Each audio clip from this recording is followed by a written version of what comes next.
Hey, everybody. Welcome to the Wheels Off podcast. This is another episode of the Behind the Clipboard, the conversation with one of our favorite coaches in the simFBA, Mr. TSweezy. How you doing today?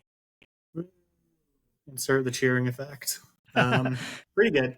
Recording on That's a good. Saturday, so I get to watch some college football in the background while talking some college football. So, Yeah, good morning. as Pierce likes to say, is real people talking about fake sports. And that's kind of the thing we do is, once again, folks, it really helps me out if you hit that like, subscribe, thumbs up, give me a comment in the algorithms that helped out the YouTube and the podcast. Really be helpful. I'm trying to do this because this is a game you and I have been doing for a while now. If I remember right, you're from the old site too, correct? Right. Started in college. Was working in the lab and had a lot of time between experiments. Stumbled across it, and it was my go-to. Time to fill, do some game planning, do some recruiting. Obviously, is the most important part of both. But yeah, I've liked it ever since. So kept with it. All right. And so, have you always kind of been a sports person? Do you play sports when you were in high school, or just been involved in Um, collegiate sports somehow? Yeah, I'm from Atlanta, so maybe unsurprisingly, college football has been the big thing.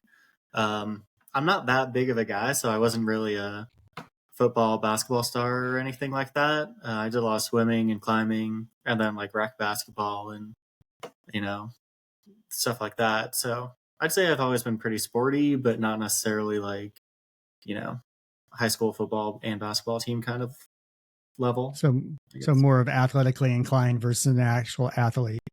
Yeah. Okay. Yeah. That's pretty good. So you said Atlanta. So does that make you a UGA fan or a Georgia Tech fan? A little bit Georgia Tech, just because I went into engineering, and that's obviously their wheelhouse compared to UGA, Okay. and just the presence of the amount of UGA. Like my family's not originally from there, so we weren't like native, grow up all the time in Georgia, root for the local team all the way. So, All right. although I So, guess I like them more than an average background team, I'd say. okay. That's pretty, I mean, they're a pretty impressive team, especially now. And I remember the old back in the 80s with Vince Dooley. So it shows you how old I am. Um, just kind of watching them and Herschel Walker and all those guys come through and Marino, etc. So being around that, you said you're not originally from Georgia. And I think, believe you mentioned off camera, you're from Virginia Beach. Is that what you said?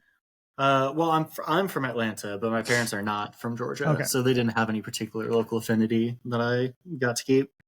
All right. And then I went to college at University of Maryland, and then worked for a few years in Virginia Beach, and then recently moved to Salt Lake to be working remote and just get some outside time, be out west, national parks, all that, Okay. and it's been a good time.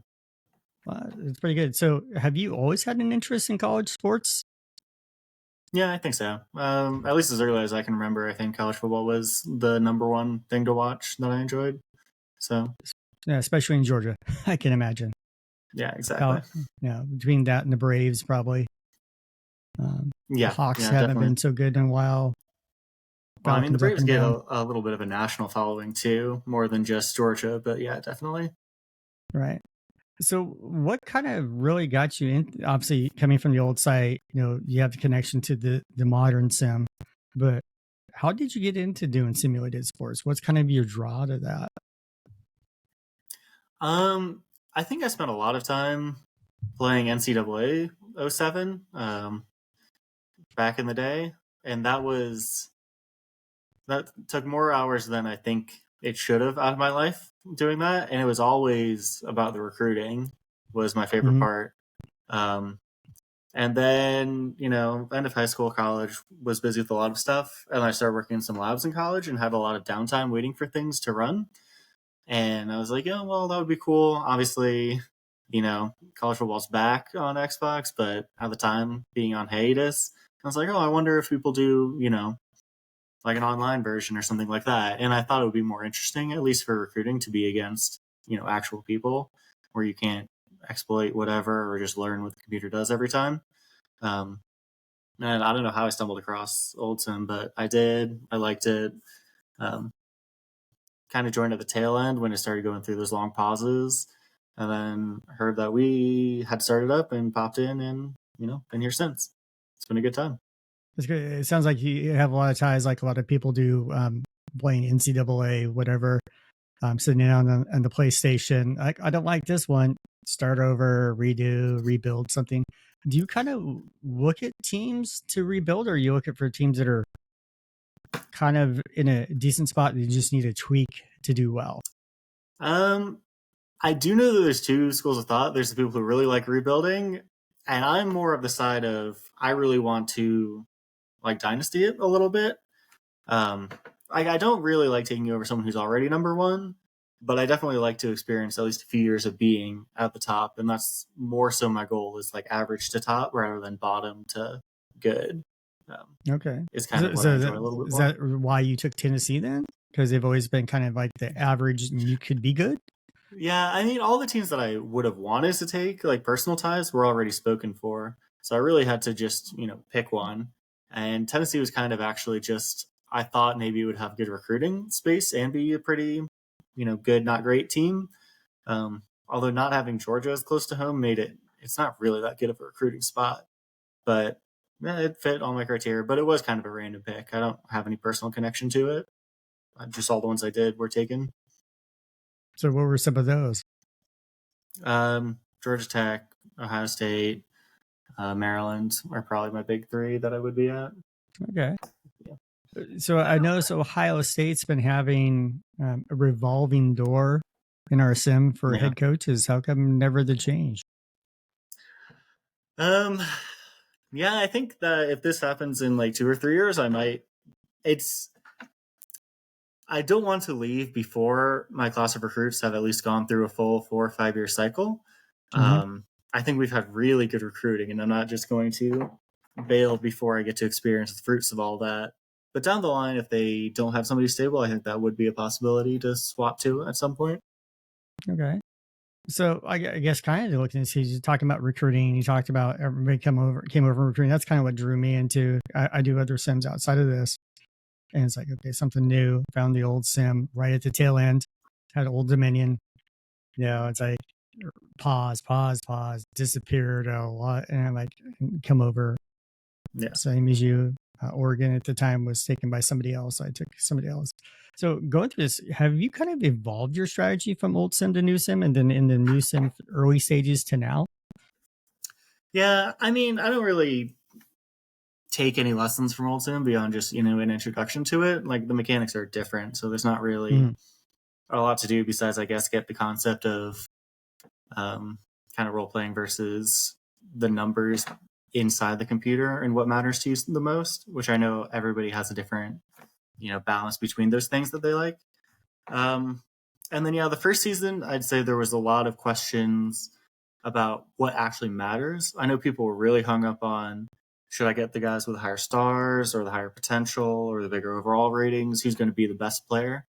How much of their total worth is set as recruits versus how much will they grow into it? And I think I've definitely gotten a better handle on that as years went on. And obviously, for anybody watching, I think being part of the NFL version as well gives you a much better insight into that because you can see the actual numeric grades for everything rather than letter grades. And that really drives home like how much improvement there is per year, what you can expect, how much difference there is between starting level and bad players. And that informs a lot of, because obviously it's all around the same thing, what to look for in college. Okay. So knowing that, because obviously Washington Commanders owner, Tennessee AD coach, whatever, and seeing that, and then having an engineering background, do you see that kind of gives you an advantage maybe to how to look at the game versus somebody who's more of a casual player? I mean, an advantage in the sense that I think, like most well-designed things should be, I think, doing more with it and I guess caring more or spending more time on it should give you some kind of a return on that. But not necessarily to the extent that it's impossible if you don't spend that much time on. And I think that's pretty well balanced here. I think spending more time definitely gives better results, but you don't have to still do well. But all those things are just more points to touch on within it, which means more casual familiarity with the systems, I guess. Right. I haven't really tried to dive in and get the exact whatever progression mechanic formula or whatever. I think it's probably possible to do if you're super, super driven to do so, but I think that that's a little too in the weeds and would take a bit of the fun out of it. So I think I'm at a good point of what I like in terms of how much I understand how it works versus leaving it as, let's see what happens. Right. So you sounds like from the way you're talking, it sounds like you have a little bit more of a plan about how you attack things, having that the NFL side and the college side, and seeing those connections. Then is that safe to say? Yeah, definitely. I think so. So I guess the question is: are you a spreadsheet guy? Do you use AI? Do you use Power BI? Do you have a method to your madness of how you go about Yeah, things? it's a lot of Obviously, coming from a Excel. I don't think that's unique. I think plenty of people do it. Weirdly had to write a lot of stuff in VBA for my lab stuff when I started, and so that was nice to play with, downloading like full rosters of everything and then being able to write some queries or whatever and run commands on it. And I like it a lot better than Google Sheets, that's for sure. But yeah, definitely Excel. I got all the career stats for everybody, all the career rosters for each year, so you can, if I want to pull it up and look and see, oh, how much has this player progressed? How well do I expect this team's running back room to be? And that takes some time on the front end, but it's not something that you necessarily need to update every single week so much as like a once a season, and then you can check in on it throughout the year and say, oh, I think these guys are bad or lower B overalls compared to the ones who are really good and dangerous, kind of thing. right. So with that, I mean, obviously having the spreadsheets, working with Visual Basic, even if it's something like a database like SQL or Microsoft Access or whatever, having that ability to go, like you said, look back at historical. No, like this guy who's a senior now, when he was a freshman, he was a whatever overall 3-star, and look how he's progressed. It kind of gives you an ability to look at things in a historical context versus a snapshot. Does that seem to help you a little bit when you approach like game planning or recruiting or signing free agents or however you do it? I think kind of at the margins. I think just doing the exercise gives you an idea or a stronger understanding of how much progression to expect, so that you don't sit there and be like, oh man, I really hope this happens. You can have like an idea of if it's probable or not. I think it would help with the draft, but just the way things have gone with Washington, we haven't really drafted. So you haven't had many draft picks recently. Yeah, so the actual big benefit of that is kind of wasted on us, but I mean, it's cool narrative driven as well to be like, wow, what a cool breakout player, more than expected. Kind of outside just the numbers and overlaying whatever stories you want to. That helps a lot, I think. I'm assuming you're in all 4 aspects of the simFBA, or are you just the football side? I am in college basketball, but I would say I don't really care as much about it. Like I set my game plans, but I don't modify them week to week. At the beginning of the year, I'm like, well, this is what we're going to do this year. Hope it works out. And then I check in on results, but I'm not really micromanaging much. And then I do recruiting, but it's a little bit different than football, and I'm a lot less lucky, I would say. I've lost almost every flip I've had in college basketball recruiting, which is unfortunate. And then the NBA, I've chimed in a little bit for the Nets, but I'm not really that involved in that either. So, I mean, nominally, but not so much for the basketball for me. So definitely, obviously, more of a football guy. So obviously, you're the Tennessee coach. You've talked a lot. Congratulations on the national title this year, too. And then being the Commanders. Which side do you like better, college or football? College, for sure. College, if I had to tier my personal list of importance for the sim for me, it's college recruiting at the top. Like that is for sure the thing I value the most and enjoy the most. And then the college football games are really fun. But if I did have to choose, I probably you can only spend 1 week. I'd spend it recruiting and then just look at the games rather than game planning and look at the recruits. And then the NFL is fun too, but it's definitely a tier below college for me. Like it was nice to win a Super Bowl, but the national championship was a lot more fun to win, I think, and more exciting and like cool experience. And then beyond that, college basketball is still college and recruiting, so like it's fine, I guess. and I just Right. have never really cared for the NBA in real life or in anything else. So it's Yeah, just I totally cool, I guess. understand that. Because noticing, just kind of going back looking through your stuff, I've noticed most of your content on the Discord and on the website, on the simFBA website, tends to be almost 70% college related. So obviously Tennessee, Brandon Savage, whoever you're talking about tends to be there, where the rest of it is kind of a mix, mostly NFL with your Commanders or whatever. How much of the, like you mentioned, role playing? How much of the role playing aspect of this feeds into what you post as content? I don't know if it actually works out, but I'd like conceptually for it to be kind of a 50-50 thing. Mm-hmm. Because obviously saying overalls, potentials, I guess stars is kind of a both thing, overall team talent and stuff. All of those things are really nice and really easy to dive into and put numbers on and write like a rankings kind of thing, which everybody loves to see rankings where they're Right. at, like that of all kind. Rank anything and people are into it. Um, I have a harder time. I'm not that gifted of a writer, I think, so I have a tough time. I know Dearden is like amazing. I don't know Mm-hmm. what kind of style to describe it as, but he's very good at delivering like a narrative kind of Right. a writing, and it's just not how I write, I guess, and I haven't really put any time into making it better. So I don't really write so many long form role play articles just because I don't really like the language I use. It sounds too stilted to me. So it's the kind of thing that you don't really do as often what you think you're bad at. Um, but I feel kind of like 50-50 about what I would like to produce, and definitely what I'd like to read is pretty 50-50 too. Right. So I guess, I mean, kind of going along that line, because a lot of us come play other games, tabletop games, video games, board game, whatever. How much of your personality do you really bring into the persona you put across in your content? Because you just mentioned you think your language is stilted, but at the same time, it's like, how much is this the real TSweezy and how much is the avatar you've created around Tennessee and Um, Washington? that's always hard to say. Even just in life, I think people have different personas in different situations. Right. Um, Definitely, I think as a kid, I had a couple of very distinct friend groups. I guess like climbing, going to competitions, and those friends, being at school, um, your family and other stuff. And when those groups don't really mix, you kind of do adopt a little bit of a different, you know, persona about you.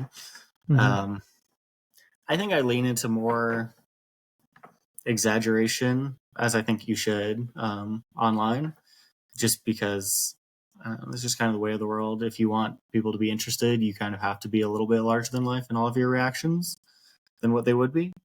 Um, I think I've had to think about that more this past year because I think it does get kind of, you have to adopt a different personality when you're winning versus when you're losing, I think. Nobody Right. likes the same reactions in both senses. And we've been on a really good year the last like year and a half in both sims. And so I've tried to, go back and forth and try out like, oh, do I want to be like some cocky, oh yeah, we're the best guy, Mm-hmm. or like a little more muted about it, things like that. But no, I don't think that how I portray like coach persona is the same as how I am in real life Okay. necessarily. So kind of looking at take a look at Tennessee and at Washington both. What's been your toughest decision for both your programs? I mean, is it knowing when to lean on a recruit or lay off a recruit because of a battle? Or is it a contract? Is it a game plan? Is it a rival? I mean, what's kind of that toughest decision you've had to run into? I think NFL is full of tougher decisions because you have a bigger space of things to choose between. Um, College is a little. I think I'm more interested, but I do think it's a more straightforward process. Your roster's set. You make your redshirting decisions, but those aren't really that difficult to make usually. Maybe one or two. I'm like, oh, I had two redshirts for three guys, but like if you're redshirting all three of them, it's not that huge a deal. Right. Recruiting isn't necessarily hard decisions. I mean, the flips make it, a little bit of an element of randomness or frustration, but I wouldn't describe it as like tough decision making. But in the NFL, you've got trades, free agency, saving your draft picks or using them for this year. Mm-hmm. And we've actually switched quarterbacks all 3 years, and and that has been that was kind of a gamble, I think, for this year that we took early on, because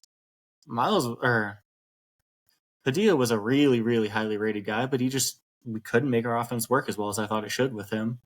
And trading him, well, trying to offload him because we were kind of suckered into giving him that awful contract. Getting out of that was a real struggle, I would say. And then pulling the trigger to swap to Morrison, who's a lot younger and worse on paper, but I think fits the offense better. And kind of sifting that through took a lot of thinking through what maybe the best path could be. And I think we did the best we could with it. So I'm satisfied, I don't know what I would change if I had to look back on, but it did take a lot of time to think through some of those decisions on how to build this offense. Because what we had just didn't work. And then when you see how much pocket passers and stuff like that are valued this year and how successful they are, having to rework to shift into that was a lot of trading and a lot of swapping quarterbacks and stuff like that. So I'm glad it came well together for this season. So far, that's good. I mean, you're still going. Unlike my Titans, who are sitting back watching again after the first round.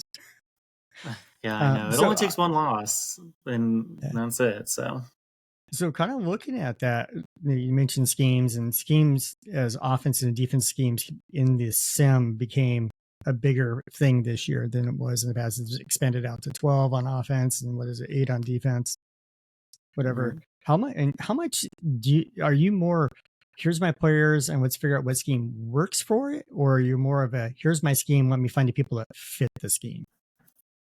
So obviously when we started, everything was kind of, generated, you had your roster. So all those schemes weren't that important then. So at the time it was, this is my team. Like, I've got to fit something to it. I'm not going to dramatically overhaul it. Even in the NFL, we'd made a lot of trades. And early on in the NFL, I would say the philosophy was get the best players you can everywhere and force them into whatever scheme you can make. Like, it's all about the talent. Right. And kind of that first year in college, too, was just recruit as many good players as you can. We don't know how the schemes will be, like what will become important or, kind of even what choices we'll have at the level of detail. So how can you fine tune yourself to something that you don't know what it's going to look like or what options are available? Although the last year or so, now that we have defined schemes, I think it's becoming much more, okay, now we're mostly within this framework. So let's try and pull all of us inside here and plan on being that way for a while. And luckily enough, the teams were pretty well designed for what we've turned into. It didn't take a lot of tweaking, especially in college. Right.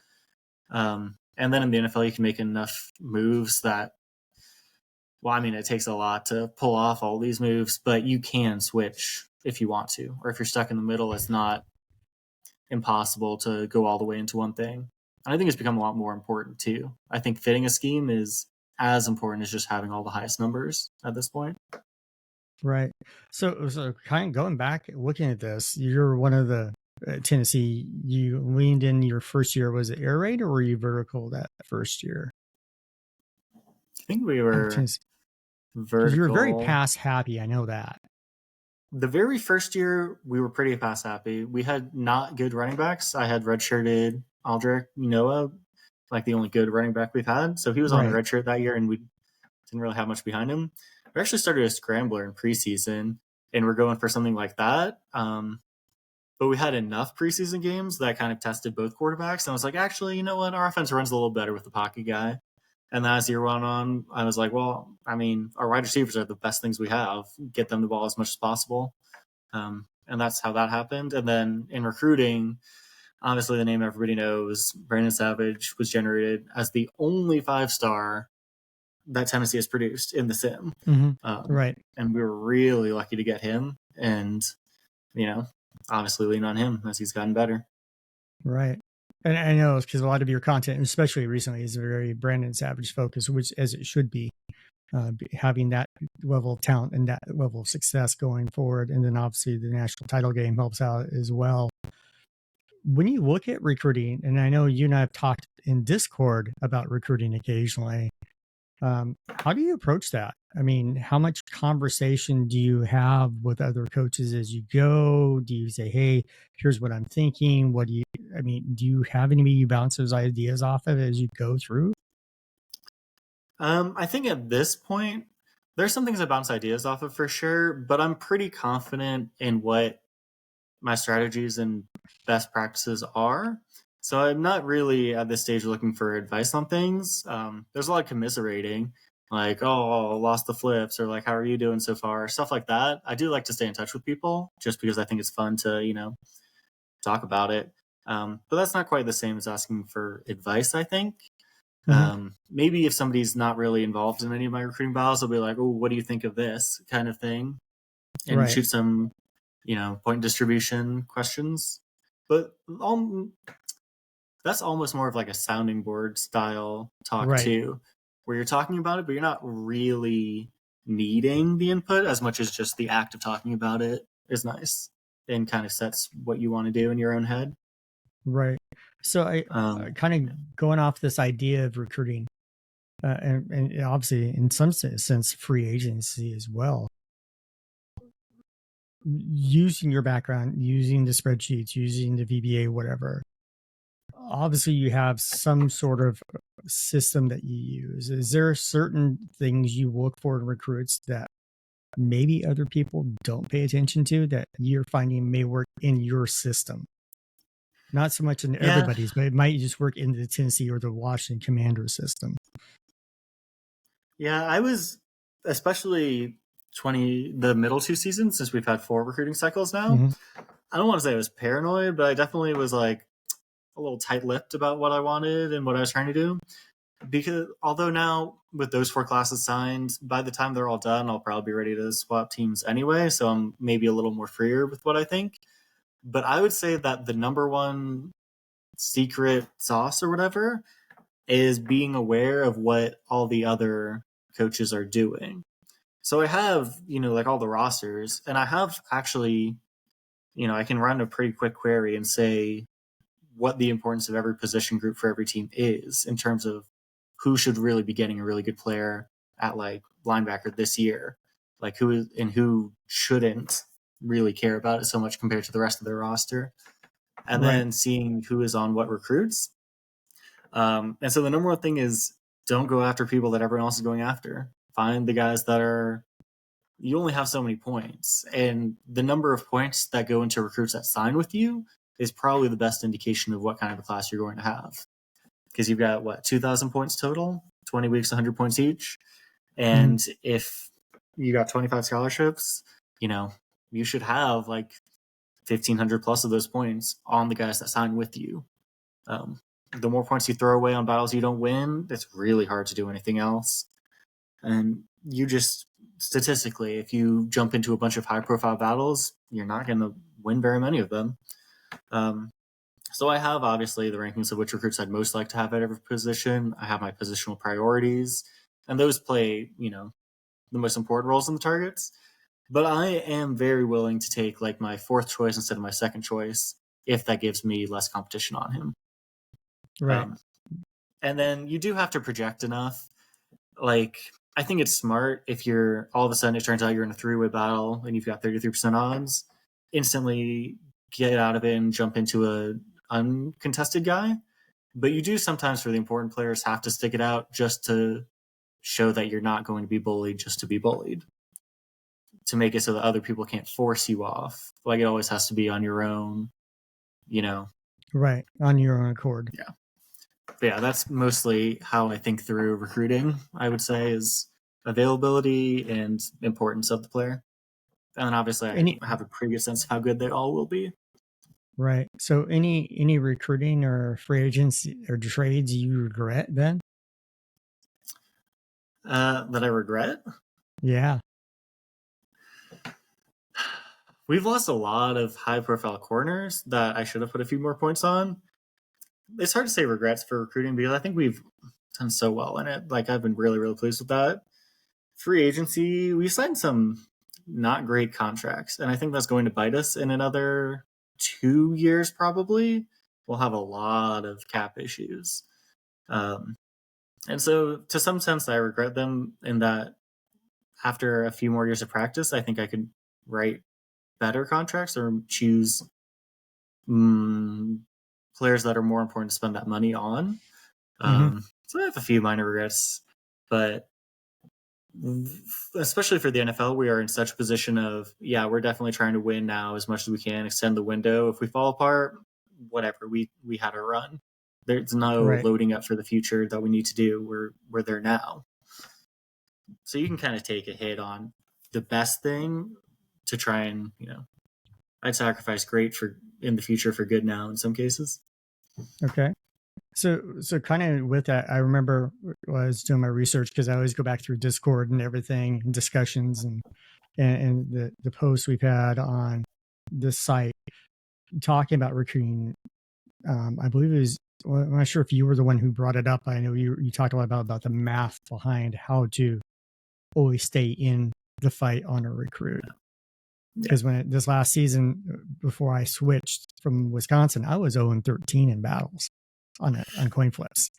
I never had anything less than 50-50. Yeah, a lot of times, both the 2 seasons prior, I was 50-50 on my flips. It was 0-13. Part of the reason why I'm like, I'm out of here.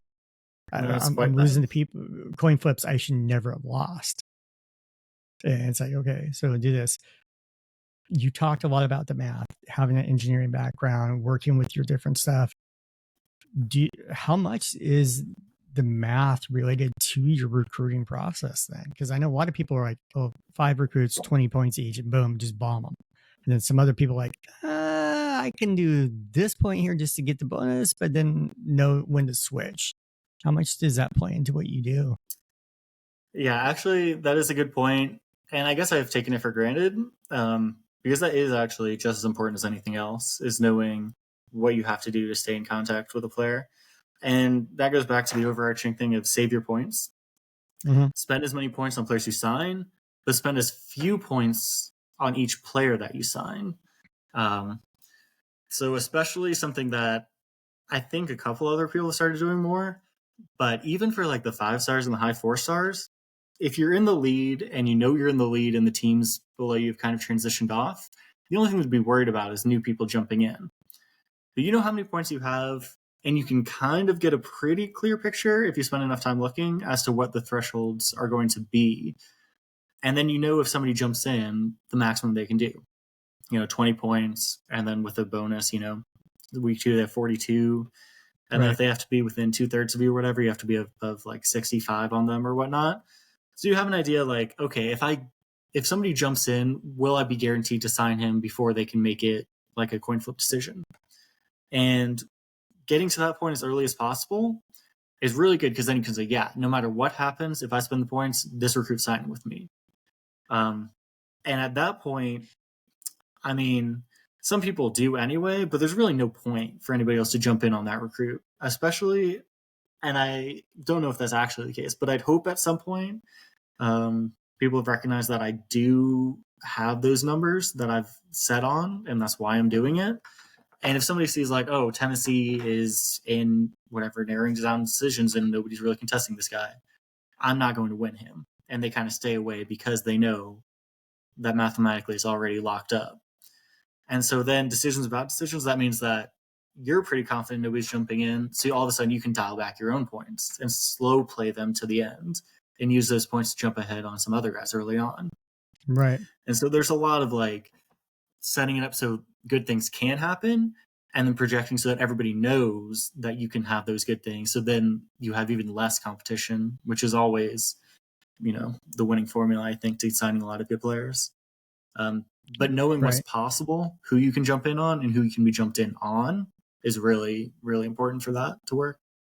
Right. That makes a lot of sense. Do you ever do anything to try to influence other people on or off a recruit? I mean, not so much, in the sense that we've had enough good recruiting classes that at this point, I think, I don't want to say greedy, but it's not like a life or death situation for any player. Like at this point, I don't think anybody will start for us in their first 2 years. We just have signed too many good players. So there's not kind of any desperation aspect.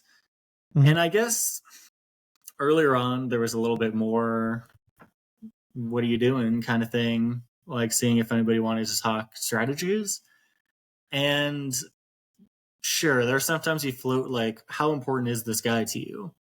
Like if somebody says, yeah, he's my A1 target, I'm going after him with everything, I let him have it. It's not maybe worth it to get into a pitched battle over somebody when I can, jump in on somebody who's not caring about that guy so much when you try and like swoop Right. in on your second tier targets and stuff. So there's some kind of like, oh, how important, like who are your top guys that sometimes goes on.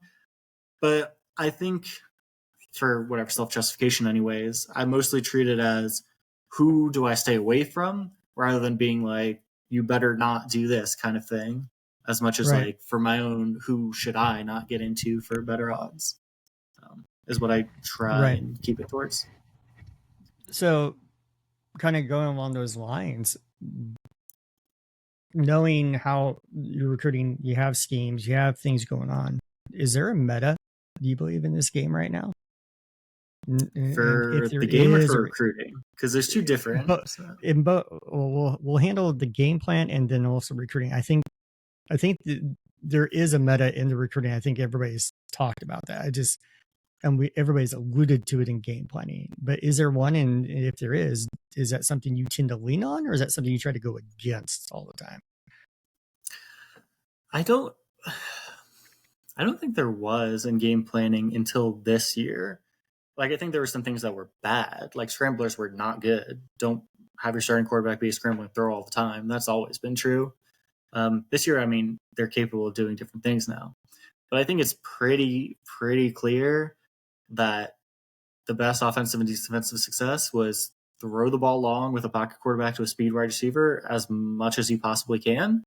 The yard per attempt and the success rate for those were just way higher than anything else you could do. Unless like you just didn't have those pieces and then you had to find something else.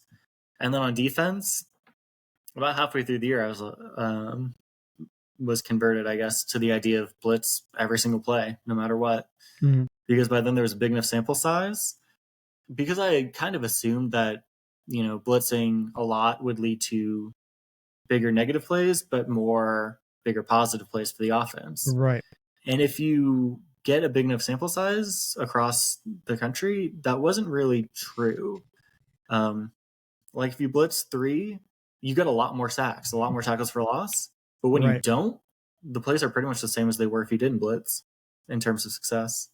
So I think it's kind of silly not to blitz every play at this point, especially when you can't throw more than 20% screens. Like the UGA game in college really flipped that for me because we lost our offensive tackle on like the third play or something, and then he had 20-something sacks because of whatever bad player got shifted in from the depth chart. And I checked, and when he blitzed 0 or 1, Savage was like 85% completion, like 500 plus yards, dominant. And then they blitzed 2 or 3 25 times and got 24 sacks. And I was like, wow, that's number one, kind of absurd. I don't know who the hell we got in there as our replacement. But that was a trigger to look across nationwide and say, is it really that stilted? Like how good blitzing is? And yeah, that's definitely meta. I think that's the long pass success rate and the blitzing effectiveness are probably going to get changed. So it doesn't really change my team building decisions because I think those will be neutered a little bit. So leaning into it heavily, I don't think will pay off if that's all you care about for the future. But for this year, those were pretty obvious. This is what you should do if you want more success. So kind of looking at things, what's been kind of your overall philosophy in team building through Tennessee and Washington then? Have you adapted it through each season, or is it something you kind of, okay, here's kind of the 4-year plan, like getting all your recruits in and seeing them go through? With the Tennessee, philosophy was get the best players as possible for the first few years. And then once you have a lot of good players and you have a better idea of what schemes are going to be available, then you start shifting. So initially, I didn't really care who I recruited, like what they were good at, just best player I can get, best player I can get, best player I can get. and then sort it out later, because I figured that would give you flexibility too. If you have a really good nose tackle and some really good pass rushing defensive tackles and some good linebackers, you can do whatever you want, 4-3 or 3-4, whatever you happen to sign more good players of. Right. And so after those first year or two, then I think you had to settle in. Like, definitely based on the initial rosters, decides your zone versus man for secondary. And then that first year or two decides 4-3 or 3-4, unless you have like a pressing reason you want to switch. Right. I'm actually not that good, I guess, at defensive game planning, in the sense that I don't really know what's better, 3-4 or 4-3. I mean, so that's how it should be. You know, there shouldn't be like a clear better. So the defense is kind of pretty much set based on what you started with, and then you kind of recruit to stay in that same general mold, I think. Right. I do think a lot more people like to be pass happy, so I do recruit more coverage linebackers and pass rushing linemen because of that as a response. Right. I don't necessarily think that's because the sim rewards it, just because I think that more people play that way on offense, which, I mean, makes sense, right? Right. And then offense has been fun. We obviously signed Savage right away, and we started with some really good receivers. So that pretty much said, yeah, you're going to be a pass happy team, which means you signed a lot of pass blocking linemen, you signed a lot of receiving running backs, and then that builds on itself. Like, it kind of reinforces why are we going to sign run blocking linemen at this point when the rest of the offense is designed to not have them be that important. Right. The NFL is Right. way more up in the air, though. We're a lot more balanced, and I really like the more 50-50 split we can do on that end. Mm-hmm. That's interesting. So having kind of overall philosophy, how does that influence your game planning for week to week then? It makes it simpler, I think. The first couple weeks of the year, when you are all about trying to see what's effective, but by the midway point, I think you know what your best plays are and what you should do. And then it's a lot of, I don't want to say mind things, but what are they going to do on defense, knowing this is our most effective strategy? And then is there anything we do as a counter to that? And there aren't so many counters, so there's really only a couple decisions to make. And then there's a little bit of, in your easier games, for Tennessee, at least in college, run the ball more, so that people, at least at a glance, say, oh, he's running the ball 30% of the time. But then when you actually have your, really national championship games, I'm not running the ball 30% of the time. That's not my best play. But hopefully I've set it up enough that they play more run defense than they should. That Right. kind of thing. Right. So is there like any aspects of your real life personality that you bring into your games or into this sim? Is there like any aspect of who you are as an engineer and as a person that you bring in? Yeah, I mean, I guess that does show just in the general team building philosophy sense.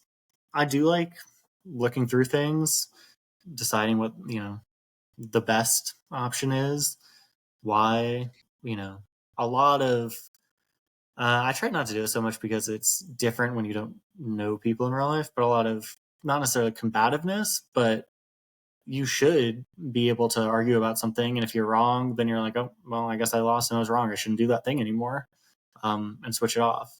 And I think that helps a lot for game planning. Like, oh, you think your scramblers should throw long passes? Why? Like, they're bad at it. And then if somebody can hit you with like, no, actually, this is a good decision, then you're like, oh, okay, cool. Like, now I know more.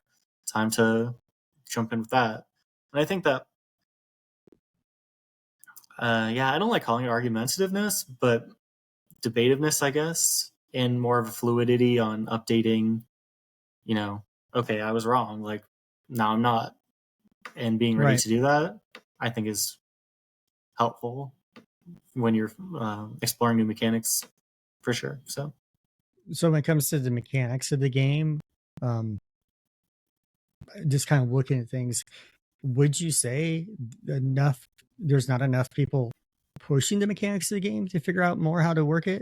Or you're just feeling that maybe too many people are too casual about it? I think we have a pretty good balance. I think we get too number crunchy. It kind of takes away the fun out of it, because, like, the way I thought about it, if you play enough, especially back in the day, like college football on PlayStation, Xbox, or whatever, if you solve it such that you know exactly what will happen if you do what, there's really no point. You might as well just say, okay, click, click, click, give me all the best players. Like that's what you're doing in just a long form. Mm-hmm. Like if there's no unknowns or randomness or exterior players, then really, what's the point? Um, so conceptually, at this point, I shy away from trying to fully solve it. I don't think you can, but I don't want to get too close because then you're like, well, what am I doing? Why am I not just clicking I win, I win, I win on a button and rewarding yourself that way? Right. We're not at that point, but I generally like the balance, and I think people have a pretty good sense of. We have enough people who really like the players as players, like they're more than just numbers, and then you have people who are about the numbers, and I think everyone has a pretty good baseline understanding of how things work, such that getting deeper into it isn't something you need to do. It's just something more fun you can do if you want to. So I think we have So good balance. which one are you? Players for the players, or more of the numbers guy? I think I'm more of a numbers guy in the NFL, and I try and be a little more players in college, just based on personal, real life, what I care about. Right. I like college teams more, so I personify them more in my head, I guess, as real representations of things. Whereas I wasn't really a big NFL fan all the time, so those are a little bit more. I don't have any, personal ties to my quarterback. Whatever, he's not as good. Drop him right Right. away. Not very much loyalty if the numbers say do something else. Right. Okay. Well, I did my first episode of the Behind the Clipboard with Dearden, who you mentioned earlier. Great guy. I like his writing. He's like, hey, can I talk to you about your decision to Arkansas? I say, hey, no, let's turn this into something. Let's talk, because he's a newer player. So 2-part question here. One, what kind of advice would you give to a newer player coming into SIM, whether it's the NBA, the basketball, the football, whatever? Is there any knowledge you would impart to them that they could then carry forward? I guess in terms of how to have a good time, be more involved. You don't have to really dive into anything to have fun. Like you don't have to make any spreadsheets at all to have a good time. But I think the more you say names of your players and the more you chat about things, the more you know about them and the more like good feelings you can get out of it. Like if you never say anything about your team to anybody, then when they win, you're like, oh, cool. But if you're like, oh yeah, Holden, like all these things, then when they have a good Right. game, you're like, yeah, that's what I wanted. Like I'm more excited for him because I've like said his name. As simple as that is. Um, so even if it's basic stuff, like you don't have to write some really meticulously crafted narrative. Just say, oh, I like these players on my team, and I think they're going to be really exciting. Just those like little things alone get you more invested and give you more like upside when things go well. So I'd Right. say that's if you're new, that's probably the best way to get a better experience out of it. Right. And then obviously the more passing familiarity you have with things, which right. talking about is the best way to do it, the easier everything else gets if you do decide to like drill down and do more into it. Right. Well, the second part of the question is, when I did that, you're like, hey, did you buy that shirt just for this interview? Because I was So wearing my Arkansas shirt. I just gotten it like the day before. I'm like, I haven't had a chance to wear it yet. I didn't even think about it. Do you have any Tennessee garb? I do not own anything Tennessee related. I actually quite disliked Tennessee in real life when I started with them. And maybe unsurprisingly, that has shifted. I do have a certain fondness of the real life team, and I really was not a fan of them. Now I'm like, oh, cool, like Tennessee a little bit when I see them. Not to the point that I've gotten anything for them. If I happened upon something, I probably would, but I haven't gotten to the stage of like going and finding something to order. Right. But I've switched from like, well, I would never care about Tennessee to being like, oh, if I find something cool like that I stumble across, yeah, I would consider that now. Okay. So inside the sim, because a lot of it, like you said, you and I came with the tail end of the last one. We've been here since the beginning with this one in various aspects of the things. Is there any of the people or teams that you consider as like your peers and you really, really respect this person's opinion when they talk like on Discord. Cause like with me, I bounce a lot of things off of Sage and Pierce and Clem. Those are the people I bounce off most of the time. Those are the ones I'm like, okay, I look towards, not necessarily for to help, but like you said, sounding boards earlier. Do you have people like that that are you consider your peers, and you go, okay, yeah, that makes sense. They may influence you. Yes, I think there's a lot of people I talk to conversationally. I think I probably talk with Sarge the most about things going on in the sim. And then there's a little bit of a delineation, I guess. I'd say I think Poopy and Vivid are, especially in college, I have quite a high opinion of how they do. But those two I actually don't really talk to that much. Personally, I just think they do a really good job. Yeah, I've talked to Baba Yaga a lot. I talked to Mara a fair amount. Bundy, of course. Like, there's a good list of people that I talk to on the regular about things. So I think there's a solid community. And I like to think that I am welcoming enough when people talk to me that nobody ever has any qualms about it. Like, I know Dearden started and he's talked to me a fair bit too. And I was like, yeah, if somebody starts and they're interested in something, I love it. Go ahead, let's talk more. So there's no sense of like peerage in the sense that I think anybody is above or below and not worth talking to. It's more of just where you intersect in terms of what you're doing. With that, would you consider I mean, obviously this doesn't mean you dislike somebody, but do you have a rival? Now, obviously the first year was you in Denver. You guys were like steamrolling everybody the first year of the sim on the NFL. And it's like that's a friendly rivalry. I see it because I have a lot of respect for to you be a and little Alex. cheeky, I don't know if we can call a Denver a rivalry if we're 3-0 against them, but oh, dang. Yeah, I would say I guess Vivid probably has. He beat us with like a ridiculous 30-point comeback in the championship game last year in the NFL, which makes him one of only two NFL teams we've lost to. The Rams and the Raiders across 3 seasons now are the only L's we've taken. And then recruiting, he's quite up there frequently. And then obviously playing them in the national championship, I think he's probably rivalry would be the most. I guess on the field is probably Sarge with Georgia and Tennessee, just because we've lost in Athens to them twice, which is frustrating for sure. Right. I guess those would be the two big rivals, both on and off the field, that I would say we have. And then, yeah, the Broncos are the rivals for success, but we've only played them a couple times, and it hasn't really. We haven't had any "oh dang, we lost" moments to make it ratchet up a little bit yet. So right.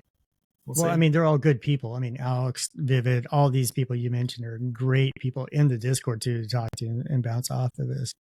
So one of the traditions we have is the last guest leaves a question for the next person, not knowing who it's going to be.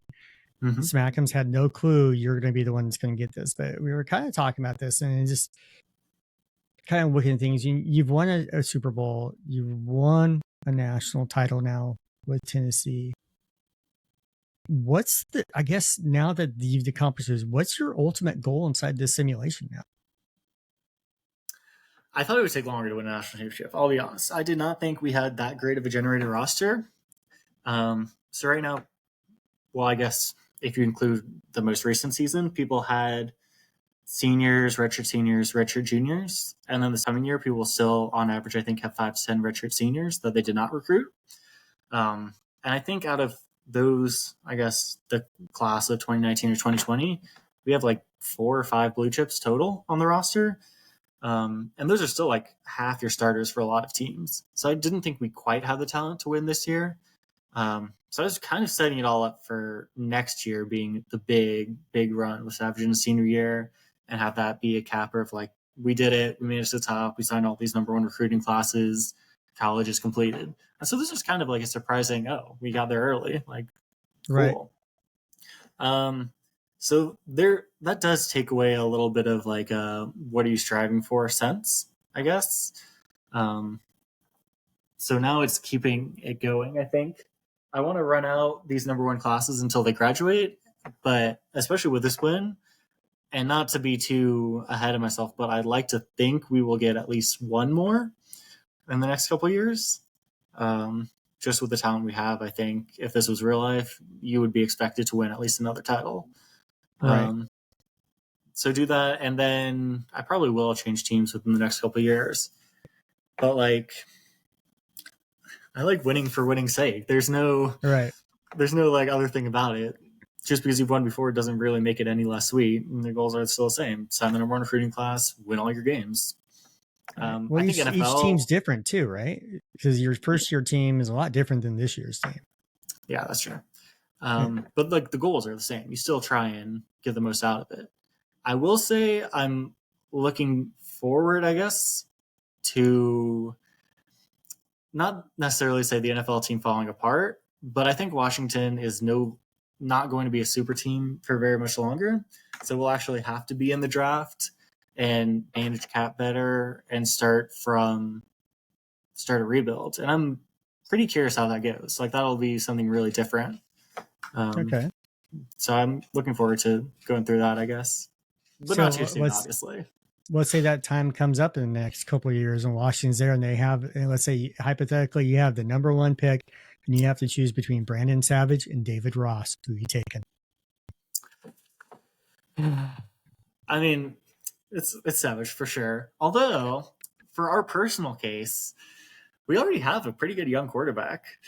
Like, if I was any other team, or if I was any other college coach with the NFL team, we don't take Savage. We've got Morrison. He's good for the next 7 years.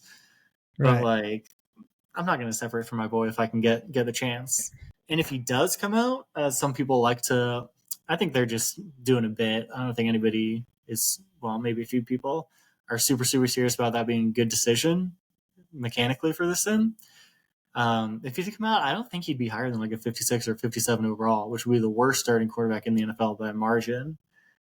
And if he did, there would be a really hard decision on if I'd trade up mid first round to try and get him as like the fifth quarterback, just to say so. So, yeah, but we're talking David Ross being there too. He's like the classic meme that we. If there's a guy that comes out early, it should be him because he absolutely would win a starting job for every year of his career. Why play a fourth year in college against, Oregon State every year over and over when you can start making some money and cash in on the leg? That's true. Pac-2, only so much you can do there, right? He's already won it once, so and beating the bar grass isn't much. Yeah, go get your money, David. Get out there. Declare early. Yeah, declare early. Maybe Washington will move up for it. I appreciate you taking time out of your day to do this. I know you were trying to watch the Michigan-Texas game because I got it up here in my screen too. I'm just like trying to do this and trying to look at my questions and so stay interested and focus on you. But I appreciate you taking time to do this. For those who have been watching behind the clipboard, this has been a conversation with TSweezy, who is the Washington Commanders owner, Tennessee Volunteers coach, AD, whatever you want to call it, national title holder now, possible Heisman winner next year with Savage.